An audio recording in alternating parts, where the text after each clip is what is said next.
Hello दोस्तों, मेरा नाम है अली और मैं आप सबका वेलकम करता हूं मेरे इस चैनल में अली टॉक्स।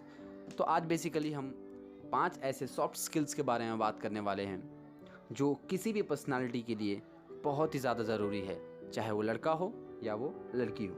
तो चलिए पहली सॉफ्ट स्किल के बारे में बात करते हैं, जो कि है communication skill.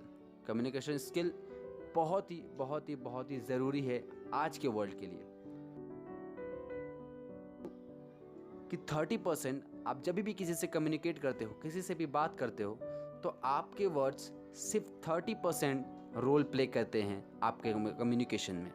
Remaining 70% it's depend upon your body language, upon your gesture, upon your posture. कैसे आप बात कर रहे हैं, कैसे आप खड़े हैं, किस तरीके से बात कर रहे हैं, your way of talking. Please trust me, आपकी कम्युनिकेशन स्किल आपकी पर्सनालिटी को बिल्ड करती है। आप कैसे हो ये आपके कम्युनिकेशन स्किल से पता चलता है। सेकंड जो सॉफ्ट स्किल है वो अलग अलग लोगों के लिए, अलग अलग प्लेसेस के लिए अलग अलग हो सकती है। क्यों? क्योंकि मैं बात कर रहा हूँ लर्निंग लोकल लैंग्वेज के बारे में। ये है हमारा दोस्तों second soft skill, learning local language. अगर आप जहाँ पे भी रह रहे हो, अगर आपको वहाँ की लोकल लैंग्वेज आती है तो बेटर ये चांसेस है, ये पॉसिबिलिटीज़ है कि आप वहाँ के लोगों से और भी अच्छे तरीके से कनेक्ट कर पाओगे। बेसिकली आपके दिमाग में ये क्वेश्चन ज़रूर आया होगा, भाई मैं जहाँ रहता हूँ मुझे वहाँ की लैंग्वेज आती है, बट कुछ लोग ऐसे होते हैं जो माइग्रेंट्स होते हैं, जो माइग्रेट करते हैं one place to another place, या फिर वो स्टूडेंट्स हो सकते हैं किसी पढ़ाई की रीज़न से या किसी अपनी स्टडी की रीज़न से कहीं बाहर जाते हैं या कहीं भी जाते हैं। तो मैं ये कह रहा हूँ, जहाँ भी आप जाते हो, जहाँ भी कुछ वक्त के लिए, कुछ दिनों के लिए जब रह रहे हो, जहाँ पे भी आप रह रहे हो, तो ट्राई करो कि आप वहाँ के लोकल लैंग्वेज को अडेप्ट करो ताकि वहाँ के लोगों से आप अच्छे से कनेक्ट कर पाओ। और दोस्तों, जब स्किल की बात चल रही है और लैंग्वेजेस की बात चल रही है तो मैं आपको एक एडवाइस ज़रूर दूंगा कि आप इंग्लिश नहीं आती है जिनको, वो सीखें, एटलीस्ट ट्राई करें सीखने की, क्योंकि English is a universal language. आप इंग्लिश से किसी से भी कनेक्ट कर पाओगे। और सेकेंड चीज़ ये है इंग्लिश के बारे में कि जब भी आप इंग्लिश में बात करते हो, I know English is a language, जिसको आती है वो बात कर सकता है, जिसको नहीं आती है वो हिंदी में बात कर सकता है या फिर अदर लैंग्वेजेस भी बात कर सकता है। But if you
time management. Last point time management. तो दोस्तों बात करते हैं हम लोग टाइम मैनेजमेंट के बारे में। तो time management is basically what, how you organize your daily work productively in 24 hours. सबको दुनिया में 24 आवर्स मिलते हैं, सब कोई, चाहे वो गरीब हो, चाहे वो अमीर हो, चाहे वो बड़ा हो, चाहे वो छोटा हो, बट डिपेंड करता है आप उस 24 आवर्स को कैसे यूटिलाइज़ करते हैं, कैसे प्रोडक्टिवली यूटिलाइज़ करते हैं। फॉर एग्ज़ाम्पल अगर मैं आपको बोलूँ, मैं आपको 8,400 रुपीज़ पर डे दूंगा और आपको इन्वेस्ट करना है वहाँ पे, तो डेफिनेटली आपके पास बहुत सारे सोर्स मिल जाएंगे आपको इन्वेस्ट करने के लिए, आपको उसको खर्च करने के लिए, आपको उसको उस पैसे को यूज़ करने के लिए। बट यही 8,400 सेकेंड्स हमको डेली मिलते हैं फ्री में, बट वी आर वेस्टिंग। इस टाइम को हम वेस्ट कर रहे हैं, वेरी मच वर्थफुल, जो बहुत ही ज़्यादा कीमती है। तो respect your time, utilize your time productively, use your 24 hours productively in your daily life. That's all. Thank you so much.